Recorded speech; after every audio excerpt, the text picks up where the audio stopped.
Hello and welcome to Garden Chat 17. I'm your host, Giorgi Rizhvadze, and my guest today is Dr. Vadim Romashov, a scholar of peace and conflict studies. His research explores how Armenians and Azerbaijanis in Georgia continue to live together after decades of conflict. His work focuses on everyday practices, stories, and the relationship that sustain coexistence and challenges traditional understanding of peace. So let's begin. Vadim, could you please present yourself a bit? Where are you from? What's your background and your academic and professional journey so far? Thank you, Georgi. Thank you for inviting. It's my big honor and pleasure to be here with you. Um, uh, Being originally from Russia, I have been living in Finland for the past 12 years, or even actually more. And I started my academic career, professional academic career here in Finland. I did my master degree here in Finland in international relations, so kind of I've been trained as an international relations scholar, and then I did my doctoral research already in the field of peace and conflict studies, also in Finland and at Tampere University, and I've been affiliated with I was affiliated with Tampere University Research Unit called Tampere Peace Research Institute for more than 10 years. Now I'm based at the University of Eastern Finland, where I'm conducting my postdoctoral research, which is not that much dealing anymore with my doctoral research that you just presented. So it's not now a little bit, or not a little bit, but completely different study. So I conducted my doctoral research between 2016 2022, when I actually published my dissertation and defended it here at Tampere in Finland and Tampere University. So it was a while when I completed this academic journey when it comes to Armenian-Azerbaijani coexistence in Georgia. But of course, my memories are still vivid, and I from time to time come back to this research in my new publications, which are also dealing with the Armenian-Azerbaijani relationships. Yeah, and I think it's still relevant. So your doctoral research is living together with difference, narratives, and practices of coexistence in Armenian and Azerbaijani rural communities in Georgia. You wrote, as you mentioned, you published it in 2012, 2022. Mhm. Could you explain first what was the motivation to study this coexistence between Armenians and Azerbaijanis in Georgia? Well, my motivation was, uh, I mean, to some extent, it is, of course, a part of any academic path. So it's very hard to know in the beginning which exactly direction you choose for your research. And as part of my master degree studies at Tampere University, I was focusing on so-called post-Soviet conflicts and Russia's policies towards these conflicts. And so, as I mentioned, it was more kind of international relationship as my main international relations as my main kind of research of my studies, field of my study, and research at that time. And of course, the Nagorno-Karabakh conflict was part of my general interest, especially when I started collaborating with the researchers from Tampere Peace Research Institute, particularly with Helena Rytavori Apunen, and we at that time also wrote an academic article on Armenian-Azerbaijani conflict, or more specifically on Russia's policies towards that. It was published in 2016 or 17. And it was exactly the time when I had finished already at that time already my my master's studies, and I was choosing a path for my doctoral research. And since the focus somehow, because of my collaboration with Helena Rutova-Ryapanen, was on Armenian-Azerbaijani conflict at that time, so I started exploring more the issue as the conflict issue first. But then I realized that somehow all these dominant narratives are there, and they're quite known, and like the dominant official narratives about the conflict, and of course the kind of nationalist perspectives, which were and are dominant, of course, in with regards to the conflict itself. Were there, so they were somehow, I was trying to find an alternative to those. And I remember that when I was looking for something more than just studying the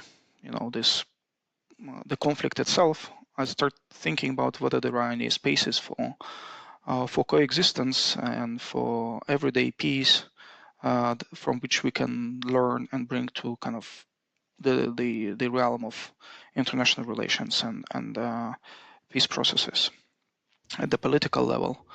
And while reading, I think in 2015, I was reading a new edition by Thomas de Waal of the Black Garden, and he there discussed Sadahlo case. Well, I think to the most of the audience here, it is quite a known case, so I will not go into details of this. So the Sadahlo Bazaar, and then he also mentioned Hojorni village. So he visited that village, I think in 2011, at least it was in his book, I think described as that.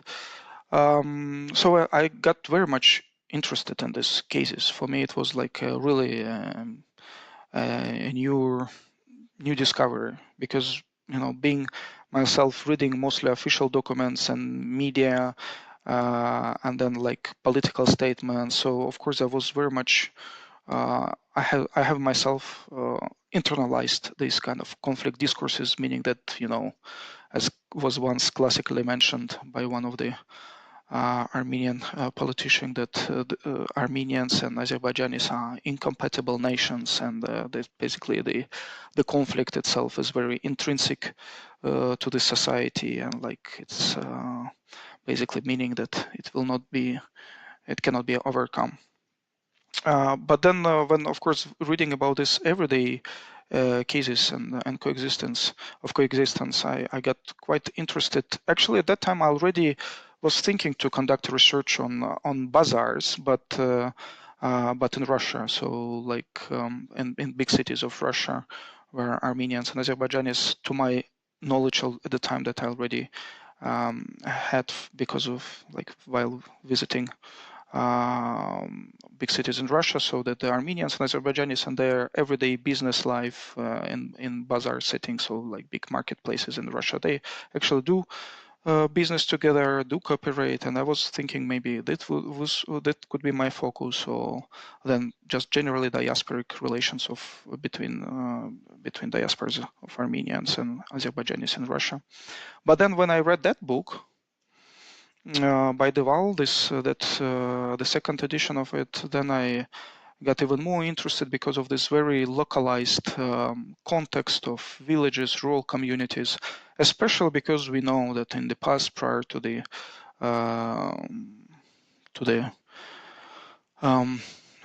eruption of this conflict in the late 80s and then throughout early 90s, there were villages where Armenians and Azerbaijanis lived together, both in Azerbaijan and Armenia. There were Armenian villages in Azerbaijan, there were Azerbaijani villages in Armenia. So somehow those villages in Georgia, particularly Tsopi, Hojorni, they were representing somehow the remnants of that past situation of the Soviet time, prior to the conflict. So somehow it was also interesting to see this kind of a more historical perspective, to study how actually people been living through these conflicts, nearby the conflicts, of course, even though that it didn't really happen, like the violence didn't erupt in these particular villages. But of course, people were very much affected by the situation along the Armenian-Azerbaijani border, but also in Nagorno-Karabakh itself. So that was particularly interesting case for me. That's why I somehow focused on that more eventually. Yeah, thank you for that. I just wanna, before we dive into your research, I just wanna ask you your definition of peace because you kind of challenged this definition, and would you give us your definition of peace and why do you see it as a inseparable from the violence, and how would you define peace? Because it's very important. You mentioned several times this coexistence and peace, but what's your definition of peace? Well, it's not an easy question, and it's the big, if not the greatest Especially question. in academia, because everybody's defining in their own terms, and yeah, Absolutely, yes. It's the main question of the field of peace research in general. What is peace? What does it mean?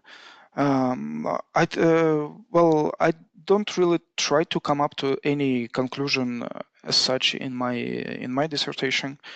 I didn't try to provide any definition of peace because, of course, peace is how people perceive it, understand it, and feel it, and sense it, and practice.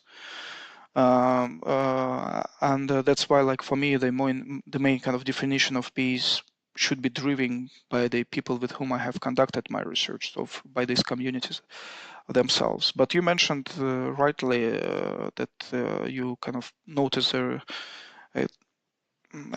important aspect of my discussion is about violence. And of course, peace is inseparable from violence. And as the way we define peace, usually come from experiences of violences. And I'm speaking here violences in multiple because there are multiple forms of violence and manifestations of this violence in everyday life. One of those are more obvious, which is like direct violence, is usually referred to as direct violence, or physical violence. But there are also a lot of forms and manifestations of violence which are hidden from our everyday kind of vision. But of course we are quite much affected by that. Like when it comes to indirect forms of violences, like structural violence, symbolic violence, or cultural violence, epistemic violence. So there are different forms of violence which are present in our everyday life. And of course, kind of the classic definition of peace is the absence of violence. And if we go further with that, so the absence of any forms of violence. But of course, this is kind of idealistic perspective on peace, like the one that most of people, I assume, would like to live in these kind of conditions when there is no any form of violence. But of course, realistically thinking about this,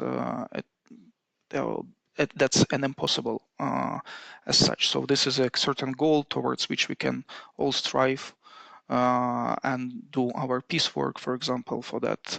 But of course, hoping that at least we can reduce violence to the very minimum.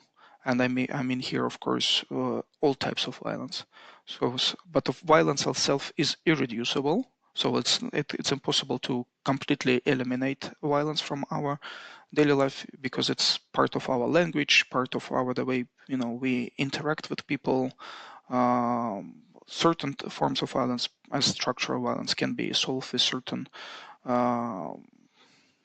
reforms or big social changes and transformations, but in daily interaction, a lot of forms of violence will be present because of the power dynamics, power politics, hierarchies which exist. And of course, it's important to always acknowledge them and try to act against those forms of violence in our everyday lives, but they are not really it's not really possible to completely eliminate them.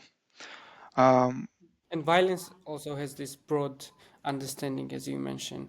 And if you go deep into the understanding of the violence, also, you can't have peace without any forms of violence, as you define like that, right? Absolutely, yes. And of course, the peace itself is multiple. That's why also in my work, and it's of course not my original definition or conceptualization of peace, but by other scholars. For example, Sarah Koopman, she speaks about multiple, like taking peace into pieces, meaning that there are multiple pieces, not only one piece, hegemonic piece, but there are different pieces depending on the context and particular social settings.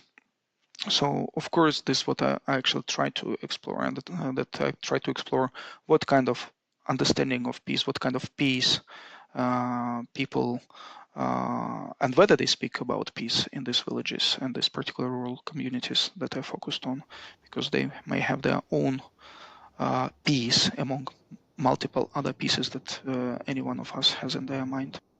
Hmm. You also introduced the concept of violence in absentia, right?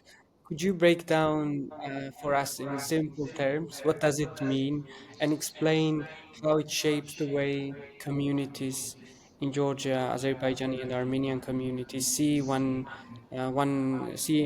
each other? Yeah. Yeah, that's exactly part of those discussions that I try to engage with. Like, what could be this um, the minimal uh, scope of violence that we can achieve? Like, what would be this kind of the very the most irreducible form of violence to which we can approach with different um, reforms, actions, and political and social transformations, economic transformations. But what would be this a certain violence that will be always present with us? And I discussed this, of course, through the relationship, like more philosophical discussions, engaging with the relationship with the other, and here, like relying on the works of Derrida, Levinas, and eventually I come to the understanding that maybe we can think about violence in absentia, meaning that that there is violence is always present, but the fact that something can be absent and that can be experienced as violence could be also the absence of the other. Of course, it also comes to these discussions of identity, right? Like how we identify ourselves. So, of course, self-identification, it happens through the relationship towards the other. But quite often, especially when it comes to the discussion in peace and conflict studies, and especially conflict studies, right? Or like when we think about conflict, so yes, like there is an antagonist, our main enemy. This kind of nationalistic terms are applied to the enemy that actually maintains the conflict or even triggers the conflict. But and that if there is the enemy is absent, so it's also a problem to self-identity. Somehow, some even say like in these discussions that we may experience peace and anxiety. So like a peace when there is no enemy, it also creates a certain situation when why actually conflict parties, they're not really searching actively for peace, because achieving peace from the identity perspective would mean that you don't have that identifier, the antagonist through which you identify yourself as a nation, for example. And that's why, like, the conflict parties, they might be even afraid of achieving peace, because then there is no enemy to self-identify.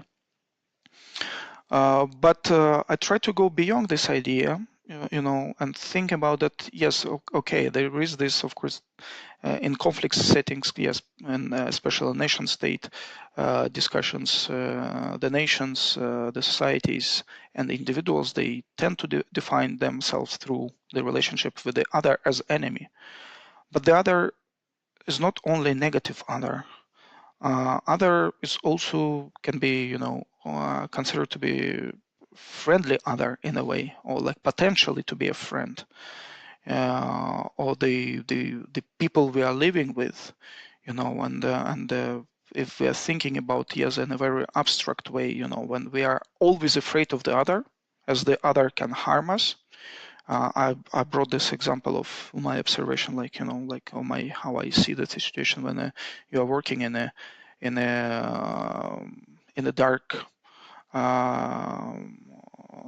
on a dark street, and then you may feel certain concerns that someone can be waiting on that corner, and with some bad intention, like rob you, kill you, or do some violence, like physical violence to you.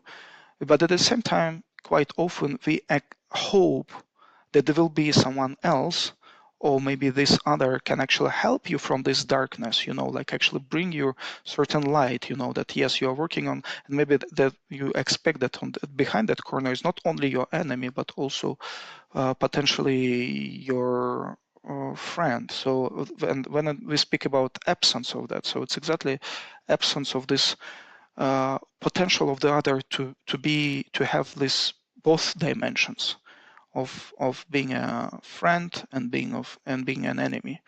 And without those, faces of the other, two faces of the other, we cannot really live our lives, because we need, the feeling of the support from the other, but also, of course, we cannot really, always negatively define us towards someone else. This is how our identity is constructed. But in this In kind that of case, settings, Azerbaijanis see Armenians as a potential helper or like potential good person in this dark street, or and Armenians see Azerbaijanis as like that. It works like that in the community level. in a community level, it's exactly works the both ways. So when you have the other that is being told you, the other as the negative other, because these conflict narratives, they being internalized. But at the same time, you have your daily experiences with this other. One thing which comes from the media discussion, from history books, literature, but then you have completely different relationships with this ethnic group which is living next to you because of your neighbors. And this is exactly the good point that you brought me back to this violence in absentia. What I mean here is exactly that the absence of this other from your daily life would be violent to you, because this would signify the breaking of the community that you have constructed together, and that this break itself is usually assumed to be done through an escalation of violence. That the violence is escalating to the extent when your community already cannot continue itself. So exactly when these antagonistic identities become politicized and then escalate into violence. So that's the very fact that community is formed on the fact of coexistence, on the fact of potential for living together with differences, with a potential enemy, but also potential friend. So neighbor, and this is another part of the discussion, and this also comes from the discussions that and Zizek had and Derrida about neighbor. So I try to deepen this discussion and go into the exactly like thinking about absence of your neighbor as the potential of violence. And so all the time so basically we can, this is important to understand. So when this understanding is deepened in the everyday life of people, so we then understand that we need the other, we should not try to eliminate the other, but we need the other not only for the negative self-identification, but also for maintaining our communities and daily life in a more stable way. Yeah, thank you for explaining that. I visited Sopi village. It was 2022 or 2023, and I had this traditional experience. So I met these people, and I was playing Nardi, the backgammon, with them, and I was also sorting and like sort of asking them questions of how they were coexisting and so on. And then I see this Armenian guy who was coming from Tbilisi and carrying some house item for Azerbaijani person, and I asked these questions as well, and how does this was working in the community level. But also I have this, and then I got these narratives, communal narratives, right? And would you give us these communal narrative stories which pass across these generations? And could you give us and to help to understand how these narratives maintain order and responsibility within these multi-ethnic villages in Georgia? So how these communal narratives shape the realities on the ground? Yeah, well, narrative itself is the plays a huge role, communal narrative, in bringing this coherence to the community, and actually certain this how the communal identity is constructed. It's constructed through maintaining certain story about this community, and this story includes, exactly the fact of when we speak about Sopi or her journey, the fact that there have been um, Armenians and Azerbaijanis living together for quite a long period of time, and they had their own history of interactions, coexistence, working together. This was a especially important part for many to recall those days when they were like sharing the same, um, uh, being involved in the same Soviet industries, and how that actually maintained their constructed their relationships and was the center of the um, life, both like social and economic life of these villages and themselves. So this communal narrative of this is about exactly like a certain good story of the community.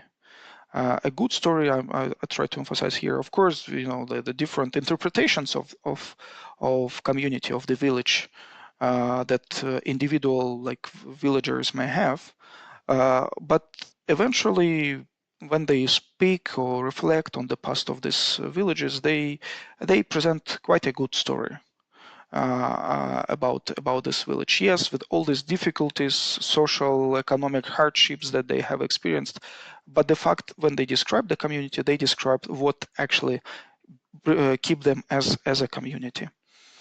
And that communal narrative contains certain knowledge of how to live together. So it brings these competencies with itself. When people are repeating the story of the community, when they transmit this story to the younger generation, like from older generation to the younger generation, with an expectation that also certain competencies of how this two ethnic groups or even many other ethnic groups being living together and maintaining their community would be also transmitted as the knowledge to the younger generation, so they would keep on certain practices of how to live together. So this is very important, that communal narrative is about knowledge and also learning through the generations. Yeah, that's really important point, I think. How does this external actors like media, politics, nationalism influence communal peace, both as a threat or sometimes as a unifying factor against it? Yeah, that's also a big question because it depends on it was varying from period to period. Of course, there was probably completely different story of the like situation. Not probably, but it was definitely quite different when we speak about the Soviet past, when we speak about the post-Soviet transformation and transition, especially in the 90s, and then like certain stability in late 2000s and nowadays. But so there were different factors that affected the unity and coherence of this community, and of course this all big shifts in this social economic structure, but also the conflict itself.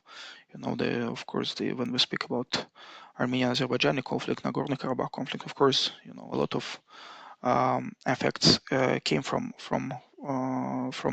those different stages of that conflict to the people's life in these villages. But to some extent, the fact that, of course, these communities were formed on the territory of Georgia helped many community members to keep a certain distance from the conflict itself when we speak about Nagorno-Karabakh conflict. So they, like, they were being pointing out, yes, the conflict is somewhere there, and then they were pointing their fingers to the border, kind of trying to bring this image to the outsider, as of course I was there, regardless of my 6 months of field research, of course was perceived as an outsider. So of course this discourse was regularly repeated, and that we don't have that kind of conflict here. The conflict is somewhere there. So it was, however, of course, when you deepen this discussion, when you go to different settings, when you speak with the Armenian groups and then Azerbaijani groups, and then you discuss, of course, you see the presence of these conflict narratives, but they are not targeting that much their neighbors. Of course, they're still targeting more like at the political level, the structural level. But of course, the development of the conflict bring this antagonistic understanding of the other group, in a way that, yes, like Armenians, like generalized Armenians, generalized Azerbaijanis. But of course, there was different understanding of the neighbors. Then, when we speak about Georgian politics, this also that's also quite specific when it comes to the fact that Armenians and Azerbaijani, these are minorities in Georgia, and of course they had different experience of specific experience of being not accepted by the Georgian national politics, especially following the breakup of the Soviet ideology of the friendship of nations, of peoples, and then this when the nation state building process started in Georgia, which was in the beginning, as we know, with Kamsahurdi especially, and then some other politicians who claimed that Georgia is for Georgians, so somehow were excluding other ethnic minorities in Georgia as part of the Georgian nation or Georgian state. So of course that somehow mobilized people in a way that they felt they're being threatened by this very nationalistic politics of Georgia at the time. Plus, of course, there was a lot of criminal violence, which was also very much nationalistic in a way that this the experience of especially so that some villages, ethnic villages, were looted by some ethnic nationalist, ethnocentric nationalist groups like Mehedrioni and that people actually tried to unite together in these villages to self-defend, organize their self-defense in order to prevent those kind of groups to enter their village. Also brought certain unity to these people. But of course, it also interplayed differently when this kind of radical nationalism was over in Georgia. Of course, then the kind of nationalist politics were already more kind of part of the structure, less visible on the streets, on this kind of direct violence and this robberies and these kind of things. So of course was alleviated, especially with the time when Saakashvili came to power. So there was already a different stage of the experience of this Georgian nationalism, more like with the relationship when it comes like with the to the relationship with the bureaucratic machinery. So then of course some people, because many of them don't speak Georgian. Nowadays, of course, the new generation, the younger generation, they are more fluent in Georgian, but the older generation they were not, and of course they experienced this big issue of interacting with the state structures when they didn't have this enough knowledge of Georgian language, and then and some other issues that appeared as part of the structural nationalism that actually also maintain their understanding that maybe we are not completely part of this community, of this like nation state community, but we are still community here of Armenians and Azerbaijanis, and we have our own experiences of being discriminated by the structure. So that also affected certain unity based on their experiences of this discrimination. And then the role of Georgian church was also quite specific, Georgian Orthodox Church in this process. But of course, I can go to discussion of this as well, but I don't know whether Yeah, but these negative experiences shape them in like shape their unity, right? yes, to some, but of course, I don't want to say that to repeat these classics, saying that the unity is always constructed against someone or specific group of people, or like the state alone. Because unity is not only about these negative experiences. Unity is also about everyday good experiences. Like of sharing. Sharing the hardships of everyday life and helping each other, providing this mutual aid, mutual support to each other, like organizing celebrations together, like wedding or funerals. Also experience this kind of sorrow together. As the people say, we share sorrow and joy. So both. So this everyday matters. The everyday matters and everyday experiences, not only about structural discrimination, but about the fact that of exactly living together and helping each other probably plays no much less importance of maintaining this unity. I would even say bigger importance. Mm-hmm. Yeah, thank you for sharing that. You said the concept of neighbor, right, several times, but in your research you also introduced concept of the kirva or the guest. This kirva is the godfather, and different kind of roles. So, what do you think? What do these roles teach us about the potential for deep coexistence between Armenians and Azerbaijanis in Georgia? Yeah,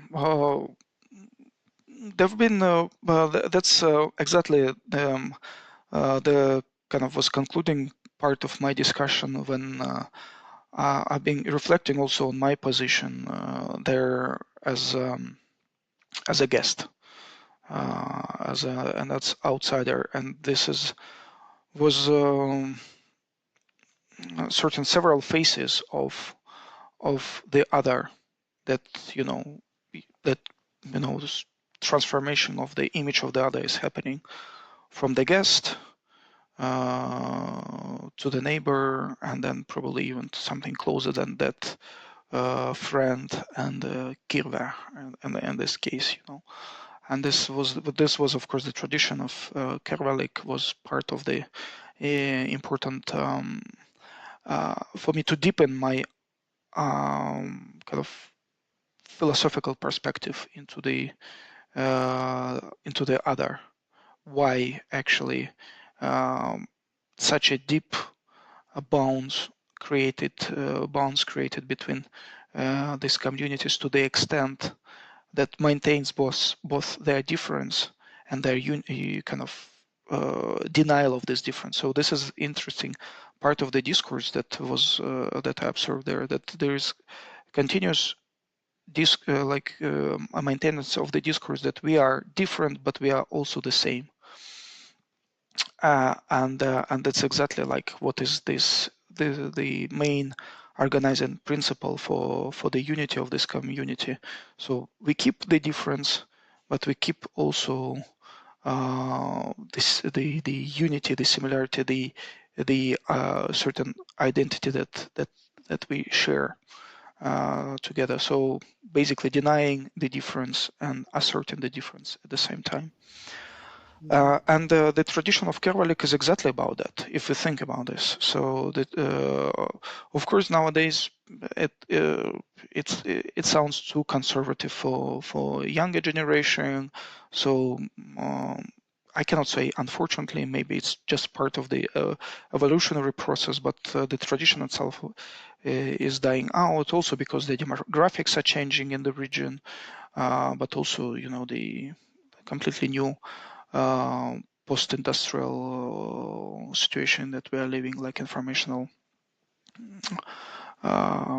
age through which we are living, that brings certain effects that this tradition is declining. But if we think about this tradition of Kervalik, this is very important, because what it brings the neighbors of two different ethnic groups together, to the extent that they consider themselves as one family. So Kirva has the full right to enter the family of that family that chose you to be Kirva for their boy. So Kirva enjoys the status of a family member. But at the same time, the tradition of Kervalik has a clear ban for intermarriages. So the family of Kirva, or members of the family of Kirva family, they cannot marry anyone from your family. And that means that exactly that demonstrates the fact that it's important for the very close family-like relations to still keep certain difference.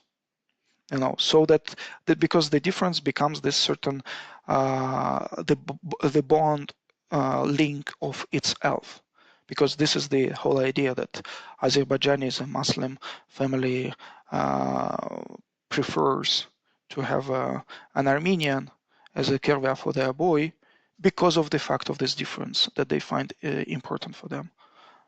But at the same time, it brings so close this Armenian kirva to their family, as this person enjoys, man, of course, first of all, but also his family enjoys the status of family of this Azerbaijani family. So this is a very interesting tradition of itself that shows this, how the otherness can be overcome with certain tradition. How common is mixed marriages between Armenians and Azerbaijanis in these communities, or is it shaping the realities, or I don't know what's this concept of marriage in that case? That's a interesting question, because I've been myself wondering like so many families, Armenian, Azerbaijani families, being living together for so many years. But it was really hard to find a family that has this intermarriages in their throughout this history of living together. And there were cases, but they were quite rare cases. I will not go into details for the sake of anonymity of my research participants. But there was I found one family that, for example, in Sofia that had that and then in the past. But this was a rather rare case. A rare case for the village. There were more cases when, for example, an Azerbaijani man marries an Armenian from another village, from another community, but not from this particular village. So I explain this also by the fact that the identity of these rural communities is based on coexistence of Armenians and Azerbaijanis. And of course, the fact that if this and there were actually the cases have been told many times that young, beautiful guy and girl fell in love even in school time, because the school is also shared there, and they really wanted to maybe at some point to get married, but their families precluded them. It was also in the Soviet past, and it was also in the post-Soviet period. And so there are different explanations why it happened, like on the which reasons their families provided for this not to happen. But this was somehow a development that was intentionally avoided by the families, Armenian and Azerbaijani families in these villages. Mm-hmm. Thank you for that. So, based on your research, you also introduce and shifting peace building to peace supporting. What does it mean, and what does that change in practice? Mm, yeah, well, this when I tried to reflect about peace building, uh, peace building uh, as the field of international intervention with certain practices and approaches that being established and developed following the collapse of the bipolar world order, and throughout the 90s, 2000s, a certain peace building architecture has been formed with the realm of this idea of the liberal peace being dominant idea to promote throughout the world, kind of to radiate this liberal values, meaning that institutions, institutional reform, market economy, free trade, and then democracy, these beautiful liberal values, if they are implemented on the ground in throughout the different nation states, communities, so then we would achieve this hegemonic peace, hegemonic liberal peace, which is supposedly the best order, uh, global order for everyone. But of course, in fact, the history of peace building has shown us that this approach failed in many ways. And that didn't really happen, with the dominance of the liberal peace building. It didn't really happen that this global peace was achieved based on this liberal reformist, economicist, and value-based system. Because of the one of those reasons is exactly the resilience of communities, as has been discussed in the peace building literature, because all communities that have, now we come back to to your first question, right, about what is peace. Peace is multiple, and every individual and every community understands peace differently. So it's something which is basically is impossible to just implement from top down to bring it. So, and the idea of peace building was that we need to somehow to give up on this logic that we can build the peace, that constructing a certain version of peace which will be hegemonic to the entire world. So building the peace. So the peace building itself, by its definition, even though originally Bagaltung it meant something else, but the way it was defined through this liberal peace building construction of this peace building architecture from in the 90s and 2000s, it was exactly the idea that we need build the liberal peace.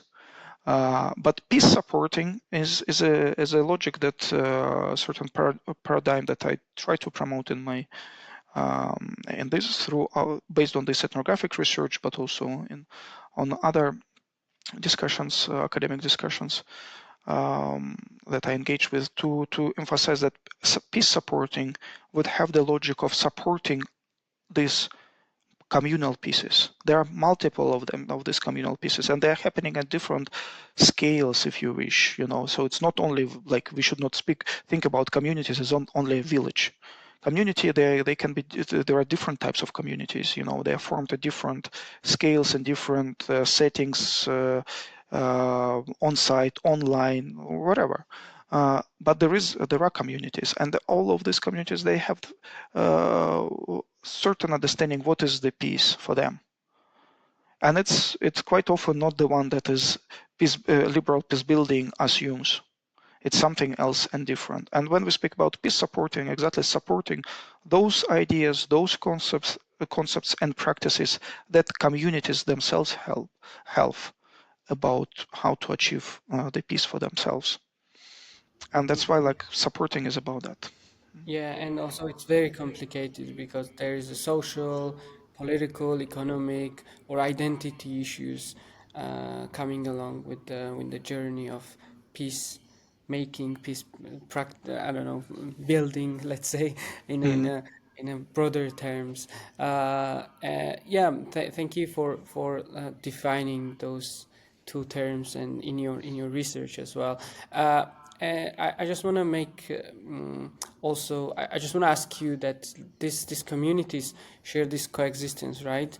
But what it can teach us, what lessons do you think this experience can offer for broader Armenian-Azerbaijani peace process today, and how can these stories and communal peace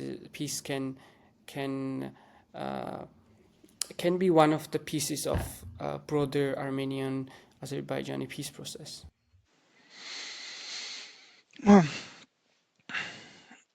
Well, I think what we definitely can learn from these communities, uh, and I should start maybe with this another challenge that I always receive from my colleagues who say like, yeah, we speak about these particular villages, they're not really relevant for the wider, broader Armenian-Azerbaijani peace process because the fact that these communities are living in Georgia somewhere else, they are kind of as if they are isolated from the political processes happening on the track, initially Nagorno-Karabakh conflict, and now, of course, certain broader dynamics when the Karabakh, following the Second Karabakh War and the developments after that. So, of course, that the dynamics have changed, and the political high politics, they are happening differently when we speak about communal everyday interactions and relations. But what still is important there is the way how actual coexistence is maintained and practiced in daily life of people. You cannot impose coexistence from the top. Yes, you can sign whatever peace treaty, but if it is not really implemented on the ground by the people themselves, we cannot really speak about coexistence. It will be, as we've spoken during the the Cold War period, there was a coexistence of the socialist system and then capitalist system or whatever you would call them, and then somehow they were coexisting in this global politics. So, but the interaction, like both systems try to limit the interactions on daily life, like everyday people to people context, because there was the global level such an idea. So the same happens with the peace treaty. When the peace treaty is about assumes to create conditions for coexistence, but not really taking into account those communities which eventually need to be formed in order to practice this coexistence. That is a failure.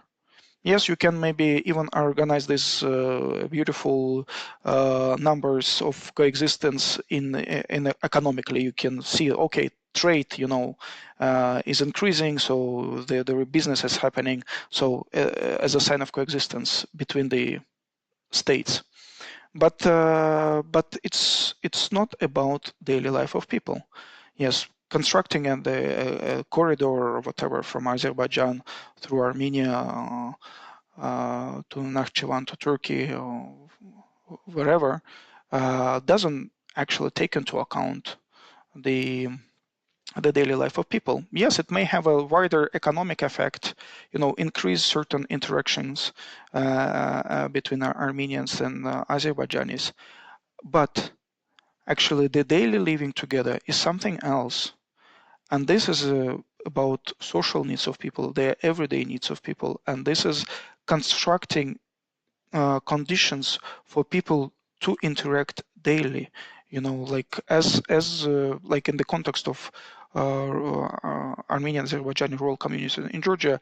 They have their own spaces for interaction. They have been practicing this for many years. Some of these spaces were constructed because of the state politics of the Soviet time, like this Dom Kultury, House of Cultures, houses of culture that was of course a state intervention, but it was intervention in their daily lives, and then somehow people adopted those state policies for their living together.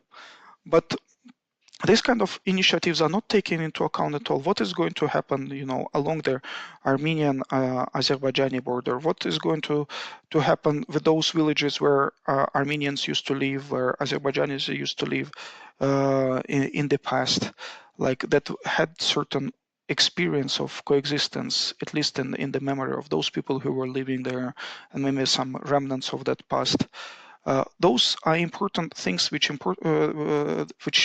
need to be revived in order if we want to speak about sustainable peace based on coexistence of communities of people. And this is for this reason, like this kind of research that I have conducted, and also experiences of those people and their ideas and practices that they have shared with me are important to acknowledge when we want to speak about sustainable peace building or peace supporting. We need to construct those conditions for people to coexist, to live together their daily lives, not only when it comes to economic interactions or the political interstate, exchanges. We should deepen this into daily life of people, and that, of course, requires certain knowledge. You mentioned the politician that who said the Armenians and Azerbaijanis are incompatible, right? And this example also shows Armenians living in Armenia and Azerbaijanis living in Azerbaijan, and not only that this kind of coexistence is possible, and especially it's important after the peace treaty because now the real peace building and real coexistence of societies have to start. And I think these communities in Georgia is amazing example how to coexist, how to live together, and kind of shows the example of living together. Would you agree? Absolutely, absolutely. That's a beautiful example, but of course we should not at the same time idealize those. This example says this, also model to copy paste because of course they have their own settings and their own context and their own challenges, and so it's not that people coexist in a beautiful peace. They are coexisting together with all these differences and including those antagonisms that are there. But they find a way how to do this, and that's important to acknowledge this and somehow to build upon their knowledge also the peace building of the future in the region, and especially on the track between Armenian and Azerbaijani societies. Thank you so much, Vadim, for your time, for your insights and experiences sharing with us today. And thanks to our listeners for joining us today. Thank you so much. Thank you, Georgi. My pleasure.